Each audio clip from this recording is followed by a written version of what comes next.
Hey guys, Adi here from Back on Track, and I'm going to be talking to you about training with pain and injury.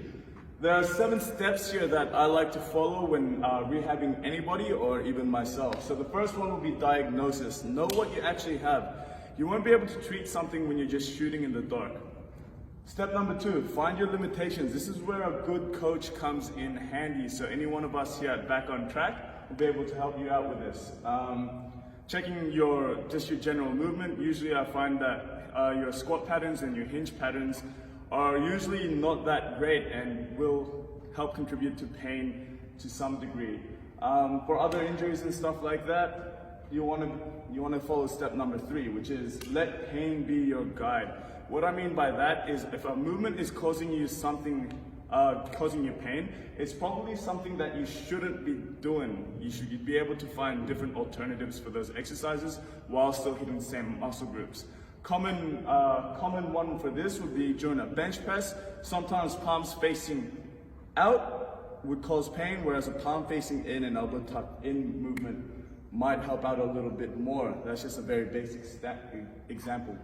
Step number 4, understand the difference between pain from actual pain and pain from just the movement itself. So a lot of people who have lower back problems and stuff like that will feel pain in their back or any type of pain and think, yo, I shouldn't be doing this, when in reality it's just a muscle working and they're not accustomed to it.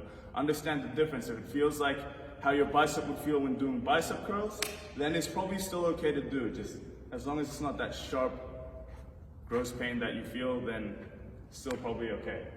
Step number 5, trust the process. Now, if you are nursing pain or an injury of some sort, you're not going to get better in a few weeks or a few sessions. Trust the process, keep getting stronger in those movements, and hopefully in the next coming weeks, if you're following your program properly, it will start to subside a little bit.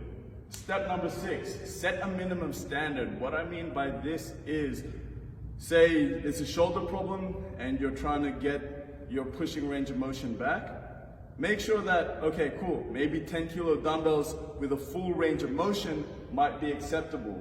However, if I increase that weight a little bit, I'll only get up to halfway. Set your minimum standard to be able to move to that full range of motion, pain-free. Simply because whatever we throw out of our body, any stimulus we give it, your body will adapt to it in one way or another. Step number 7. This is a quote that I always like to think about when rehabbing somebody, is that it's better to be strong and in pain than it is to be weak and in pain. The reason being is, if we stop training altogether just because we have a little niggle somewhere, something else along the chain will have to break off as well. For example, lower backs, classic example.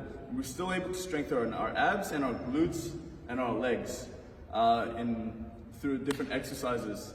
Now, if we decide that, okay, just because my lower back is hurting, I'm going to stop exercising altogether, the rest of the chain crumbles and it could expose us to different types of injuries and different types of pains later down the line.